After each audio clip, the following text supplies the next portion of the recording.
Samantala sa Ontario, habang buhay na pagkabilonggo at 12 years parole ineligibility ang hatol ng Ontario Supreme Court sa lalaking pumatay sa kanyang Pilipinang nobya noong 2022. May report si Teresa Redula. Sa isang korte sa Windsor, Ontario nitong Miyerkules, sinintensyahan ng life in prison ang isang migrante mula Honduras na wala ring chance ng parole ng 12 taon. Ito matapos niyang patayin ang nobyang Pilipina sa pamamaraang ayon sa judge ay gratuitous at vicious. Abril nang mag-plead guilty ang 41 taong gulang na si David Espinoza Montes sa kasong second-degree murder. Ngayong Miyerkules, suot ang black and white suit. Tahimik niyang dininig ang pagbasa ni Justice Joseph Perfeto sa kanyang sentensya. September 29, 2022, nang saksakin ni Espinoza Montes ang kanyang Pilipinong common law partner Shermaine Carling sa kanilang rooming house sa Leamington, Ontario.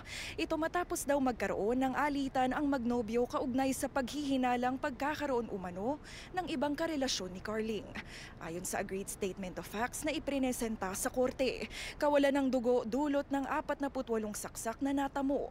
Karamihan sa leeg at likod ang ikinamatay ng 33 taong gulang na si Carling. Agad naman daw umamin si Espinoza Montes sa pagpatay. Nahanap din ng pulisya ang isang kutsilyo at gunting sa insidente. Ayon kay Justice Perfeto, wala raw kwestyong nagdusa at labis ang takot ng biktima nang siya'y saksakin. Nadinig din sa korte ang victim impact statements mula sa pamilya ni Carling. Anila, nag-iwan daw ang trahedyang ito ng labis na hinagpis sa kanila. Tumigil din sa pag-aaral ang mga naulilang anak ni Carling dulot ng kanyang pagkamatay. Dumating si Carling sa Canada mula Pilipinas noong 2016 para suportahan ang kanyang 2 anak na nasa pangangalaga na ngayon ng kanilang lola. Nagtrabaho siya sa isang food processing plant at regular na nagpapadala ng pera sa Pilipinas. Samantala, 1 dekada nang nanirahan sa Canada si Espinoza Montes para magtrabaho.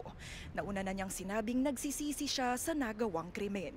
Bukod sa life sentence, pinatawan din si Espinoza Montes ng lifetime weapons ban at ipinagbawal na makipag-usap sa sinumang witnesses sa kaso o pamilya ni Carling, direkta man o hindi. Dumalo rin ang pamilya at mga kaibigan ni Carling online mula Pilipinas.